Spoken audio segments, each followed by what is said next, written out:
We're, we're, we're live. Good Yeah, morning, Robyn. Good morning. How are you? hi, Liz. How are you? It's good Yeah, to be really. here. Yes, Nice to see you. I know. Now, we have been friends for what?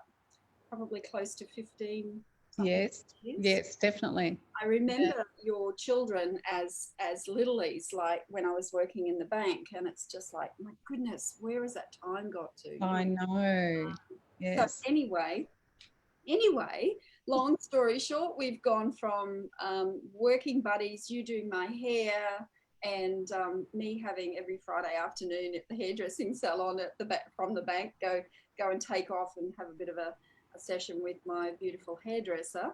To now working as entrepreneurs and in our own businesses and supporting and helping other women in their businesses and helping them grow their businesses. So the beautiful connection to the mafia has sort of brought it all back together again, which is really crazy. Like, what do they say? 6 degrees of separation. Yeah. Yeah, and it's pretty true. Like it's those people will continually come back into your lives. So Yeah. welcome to our coffee chat. Thank Um, you. it's beautiful to have you here. So I'd like you, I've put a little bit of a blurb up, about what you do, but share with the ladies in this group. This is the group Creating Abundance with Style. Share with the ladies what and how you help women in your I guess your expertise, please. Oh, thanks, Liz. Well, I guess when I met you, I was working in my long-term career in the hair and beauty industry.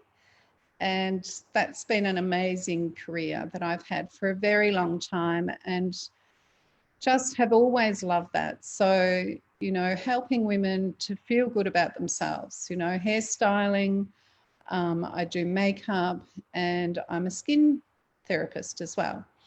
So, it's just the whole package of creating that self confidence in how they look. So that's been a really special part of my life. I'm still doing it, doing weddings and, styling for weddings. It's beautiful. It's lovely, a lovely area to work in. Yeah, it is. It sure is. And it's like, so you're doing, like all of that collective around women and helping support them to grow their self-esteem, their confidence, and all of that. So, are you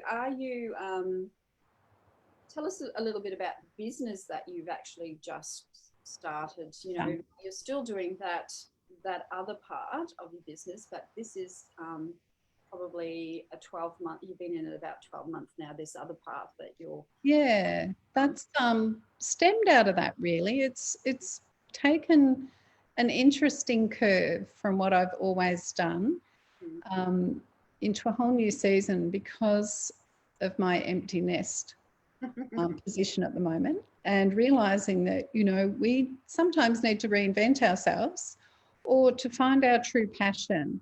And I believe I've worked in my passion for a long time, but I've spoken to many women over the years who don't know what their passion is. They don't know what they want to do. They always wonder what they're going to do when they grow up. I hear that line very often.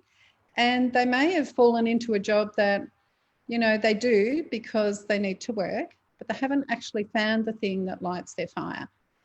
So what I started a couple of years ago was running, hosting vision board workshops. And that's been amazing. And I did a course so that I could run this because it's a full day immersion course, which takes women on a journey, working out their values, working out their priorities, where they're spending their time, and their timeline. So we know what they've had in their life and what they hope to do for the future. And it's been really amazing how that's triggered passion in women. And I love that because there are things that we have within us that we haven't tapped into yet. yeah. And I think that's so exciting to be able to discover that and discover it before, we're too old. But then in saying that, we're never too old to start something new. So this is what's really exciting. You know, people think, oh, I'm too old, I'm past that. But no, it's never too late. And that's what it is, finding what it is that really will light your fire. And so those workshops I've been doing for a couple of years now, and that's been a really exciting passion that I've developed because of the results that come out of that with women that are discovering things that they would like to do that they've never given space to. No. So, like yourself, Luce, look where you are now.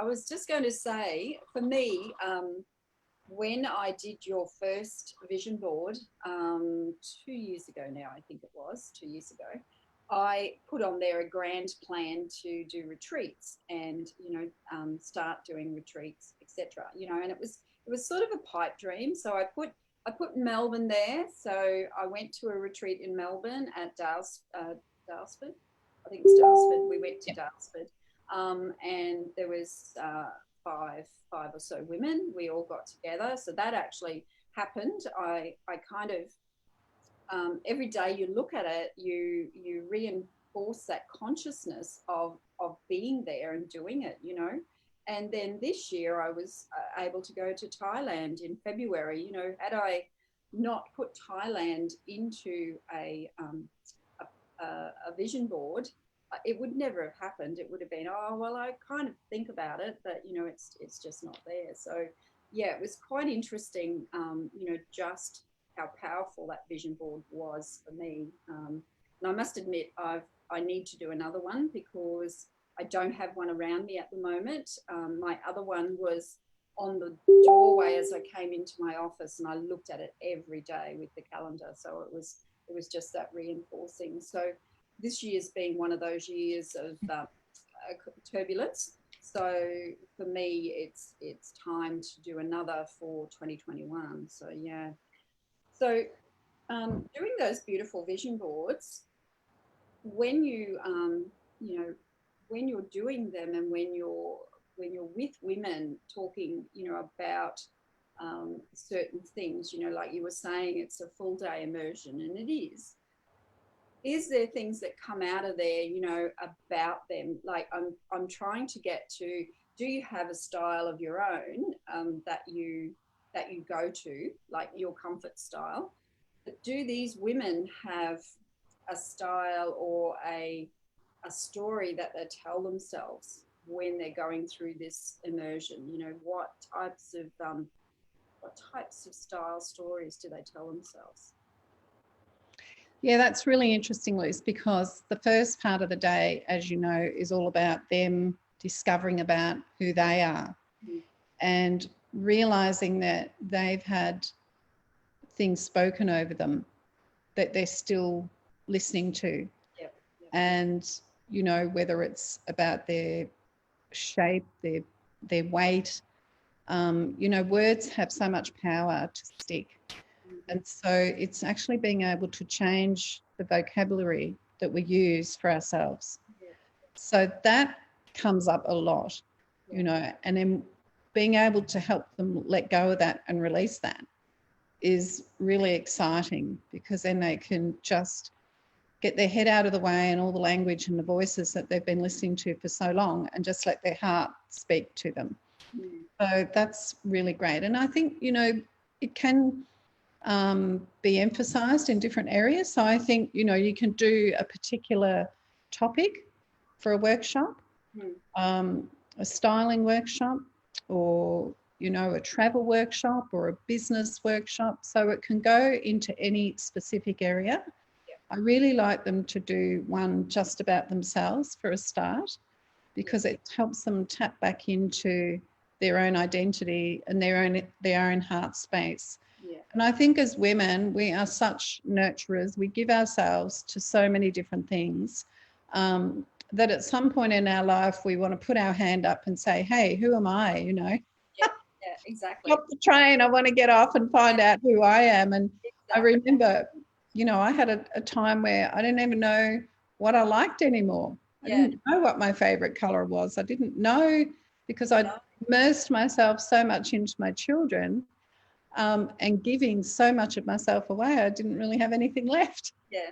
Yeah. And I remember having that conversation with you, actually, you know, Yeah. and I remember having that conversation with my mother, just around the fact that, because I have a disabled daughter, I always felt that I needed to control situations. And it was quite interesting when I come to the realization that what will be, and letting go of that, and being okay with who I am, you know, personally, and being okay with my body, and with, you know, letting go of some of the approvals that I seeked, which were only the patternings from, you know, previous times when I was younger, you know, all that type of story that we ingrain in ourselves, and we have to remove those. And I guess you're saying that's where the workshops remove some of those layers and those ingrained patterns. So it's beautiful when you do it. So we're going to come to style now. So what has been your biggest challenge with your style success, like dressing and understanding, I guess, your body and your shape? Well, I thought about this morning because when in the hairdressing industry, we either wear black Yes. or I had a season where we all wore white. And I think for years, I just wore black to work every day. And then black was my go-to colour for nighttime. And I had a whole wardrobe full of black clothes. Yeah. And I felt really good in black. But then there was a time, probably 15 years ago, I actually realised that, you know, black's a very heavy colour, and we moved to Queensland. It's not really a Queensland colour. And I thought, I've got to get rid of this black and bring some colour into my wardrobe. And that was a big step out for me because I was very comfortable in black. Yeah. And getting into bright colours and florals, you know, that was way out of my comfort zone. And I'd had my colours done years before, and I still had the colour cloth swatches. So I got them out, and then I went, and it was a pretty scary stepping out of my comfort zone. But, you know, I hardly have anything black in my wardrobe now, and I love the colours and I love the brightness. And, you know, I think over COVID, I've got COVID curves that I've never had before. So that's a challenge. Yeah. I mean, I've always been a size 10, and I'm not anymore. So it's uncomfortable to be moving into a different season. Yeah. But then this is the midlife menopause season, and everyone tells me that's what happens. Yeah, it is, unfortunately. Yeah. So accepting that is a big thing. Embracing it, yeah, and being aware of it too. That, and I tell this to many women. We, as you know, I guess the next generation of nonnas, if you like, because I like to be called a nonna as well. We store residual in our bodies because if we go back in history or culture, the nonnas were the ones that got the food or prepared the food for the entire family. And if there was, you know, famine, or if there was, you know, no real food, but very sparse food, then the nonnas could live off the residual. And we have, you know, residual in our arms, and we have residual in our middles. But that's because we are able to go a bit longer without having food. So water is something different. We need water, but food, we can survive, and we can feed our families. So it's interesting, you know, just how that path of understanding why we have this at this later stage in our lives. So yeah, that is interesting, Liz. It's a cultural thing. So yes. I don't know if it's cultural or if it's like our genes, our gene pool. That's how we were created to be this way. So our creator made us in his image. So yeah, that's the way we're meant to be. So yeah. So what are your greatest achievements in your style journey? I think just being very comfortable with what I wear, and knowing that when I go to shop something, I can just go and look for the colours that I love. And I'm not really a shopper. but I can make a decision very quick because I go to the colours that I love and I will find something based on that. And if I put it on and I feel good, I can make a decision. Yeah. So in saying that, I do have a lot of things in my wardrobe that probably don't need to be there anymore. Do you have a go-to style? You know, like, is it pants? Is it flowy skirts? Is it flowy tops? You know, like, do you have a go-to style? Like, I know I have a go-to style that always. I think so. And I don't very often wear a dress. Mm. And there's some beautiful, well, not a short dress anyway. Yeah. And I often wonder about that. And I think when I was little, my dad used to make fun of my legs. So I'm very self-conscious about my legs, and I have no reason to be, really. No. So I'm much more comfortable in pants or 3/4 length, and just a really nice top. So sort of plain bottoms, bright colour tops. Yeah, yeah. And I love scarves too. So, and I miss the winter of Melbourne and Ballarat. Yeah. This is a whole other style of fashion that I love, coats and jackets and jumpers and scarves that, you know, I have in my wardrobe, but I rarely get to use them. And I've got beautiful coats, and I love going back to Victoria in the winter just so that I can wear them. Yeah, yeah. Jackets and big coats, you know. Yeah, and it's a whole different fashion there that's so lovely. And, you know, I love that when I live there, but up here we don't need it. And I'm grateful that we have beautiful weather, and I'd prefer this, but I do miss the fashions of the cold winters. Yeah, yeah. It's like our lives though, isn't it? They're seasons. So Yeah. yeah. So what advice would you give women who are wanting to create change in themselves but aren't quite sure, you know, what steps to take, where you know, the uncertainty of it all? What type of advice would you give women? Like, what would it be that you know, maybe even you can help them with? What type of advice? Well, I think I've helped women my whole career finding their style, the right makeup for them, and now I'm helping them with their skin. You know, I can shoot them a link and they can have analyze their own skin with this new app that I've got, and it will diagnose what's the right products for them. But I really believe that it's okay to get help from someone who knows what they're talking about. Yeah. And I think that is the key, because we don't always know. And I've been in this industry since I was 17. So I've learned so much along the way. But not everyone has that. You know, I've had mentors, I've had teachers, I've been to seminars, I've been to conferences, and, you know, it's all around all of this. But for someone who hasn't, like, where do they start? And I would say just go to someone who knows what they're talking about that can help you, because you could save yourself a lot of money not buying things that you're just going to put in your cupboard and not be happy with. And so if you have someone to hold your hand and help you recreate your style, find your style, I think that is probably the best tip, because then that person will be there with you to give you your best, and they're on your side. So you're going to feel great right now. You know, you're going to have that really great feeling about yourself because you've had someone advise you and help you and encourage you to look at something that you may not have, to see something that you can't see. And I would just, I think that is the best go-to. It's priceless, isn't it? Absolutely. And, in saying that, you know, none of us get to where we are by ourselves. Women have, I guess, I speak to women quite constantly when I'm looking at their wardrobes, and the first comment is, "Oh, it's a mess."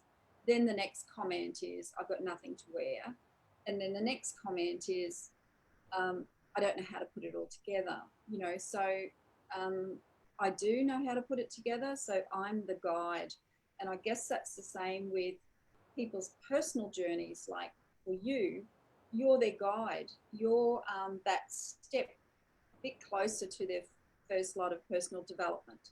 You know, you're that person that can maybe do the vision board with them. You know, that sort of just that tiny step is a step forward. And we're never too old to learn something new. And I think that's what keeps us young.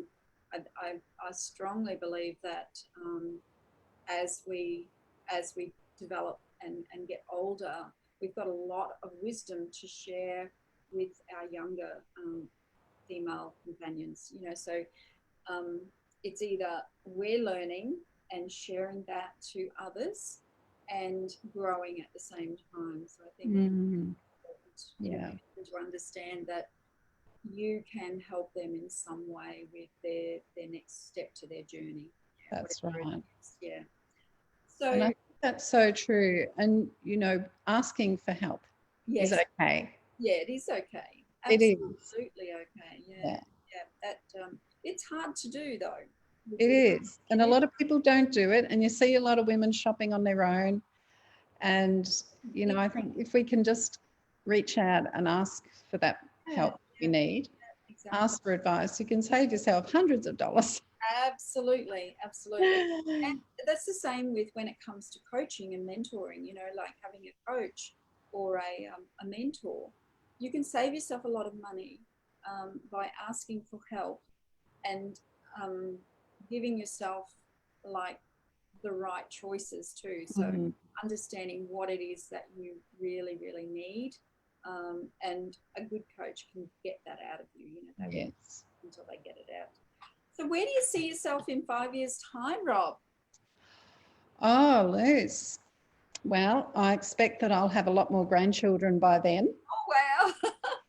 Ria? Yeah, well, I've got 2 married that haven't started and then 1 that's not married yet. So I'm sure there'll be a good add-on to my 4 little ones. Yeah. But I think just, you know, I really love what I'm doing and I love what I'm developing and I love the journey that women go on and I really want to be part of that journey. Just to see, you know, how they utilize the time that they have and really become, and just to be the best that they can be in every area of their life and, you know, do the things that they'd love to do, you know, live with no regrets so that they're, you know, don't get to 80 and look back and say, I wish I'd have done that. You can do it. You know, we can do it. We can create a life that you love and you can be who you want to be. So for me, I want to just continue this journey and keep growing. And I want to be an example to my daughters and my daughter-in-laws and to my granddaughters so that I can be their coach and guide them through their life. And my Nana had a very special place in my heart. She was full of wonderful wisdom and I want to be that Nonna. So, and I want to take other women on the journey with me. So develop a community of women that feel great in their own skin and, you know, they're comfortable with the way that they look. They've got, you know, they look in the mirror and they love what they see. So they're happy with, you know, the way their hair is, the way their skin, you know, we're all aging. So we want to age well. And that's what I'm educating women on how to do that. And, you know, dress so you feel great. And wear a wonderful, beautiful smile. And isn't it funny, the how we feel about ourselves, we actually reflect that out, don't we? We physically reflect that out and it comes back to us. So when you were talking about black before, I was like, yes, I know. I have a lot to do now with vibrational energy and how our clothes make us feel with energy. And a lot of black actually lowers your energy. It's a well-known fact that black and those heavy colors, if you're going to wear them, you wear them at the bottom of your body, not anywhere near your face. But yeah, the lower the heavier the color, the lower the vibration, the energy. So that energy is connecting to you, you know. So it's a challenge, but try to get some, you know, some lighter clothing. So And so I guess 5 years' time, Robyn, you're not going to be seeing yourself over in Italy somewhere traveling or anything like that. It's pretty much. Oh, that's my dream. We would love to go and live in Italy for a while. Yeah. Having a daughter in Germany has given me overseas trips for the last 5 years, which has been wonderful. Yeah. COVID sort of slapped that door shut for a while. But when we were last in Italy, we said we're coming back. We're going to do a 3 to 6 month Yeah. trip and, be in Italy. We just love Italy. So, that's probably the place that I would head back to for, a period of time. Yeah. But I'm really blessed and thankful. We've done a lot of travelling overseas and internally here in Australia. And, I'm very grateful that we live on the Sunshine Coast because this really is paradise. So, if I don't go anywhere else, I'll be very thankful that I live here. Yeah, exactly. And be grateful for all the wonderful overseas holidays that I've had as well. So, my vision boards have been full of travel and full of different countries and as you know. Yes. And, though I look at them and I'm like, yes, we went there and we went there and we went there. And I can tick off all those wonderful things. So having a vision and having a picture is just so powerful because you will go where your mind leads you. And, but to be able to visualize something, that's where you'll go to. And, we would really love to do the Camino walk as well. Yeah. So that's on my vision board, and that was to happen this year, but that's might go to next year, or maybe the year after. So, yeah, lots of wonderful adventures still to come, and I think there's a few books inside of me that I'd like to write, whether it's for my family and creating those memories for them. That's there too. Awesome. That's beautiful. Okay, everybody. So that's us for today. Thank you so much, Robyn Robertson, for being here today. I love that we have reconnected. That 6 degrees has come back, yeah, we're just so lucky to have you close by. That we can always sound off each other if things are happening in our lives. So it's always a blessing to have people close to you that understand what you're working through. Yes. So Thanks. That's okay. Next week's virtual coffee is on Tuesday, the same time. I look forward to seeing you there. I'm not sure who the guest speaker is, but look forward to joining them and asking some questions about their journey and their business so far. So join us then. As for now, we'll see you next week. Thanks, Robyn. Thanks, Lou. Bye. Bye, everyone.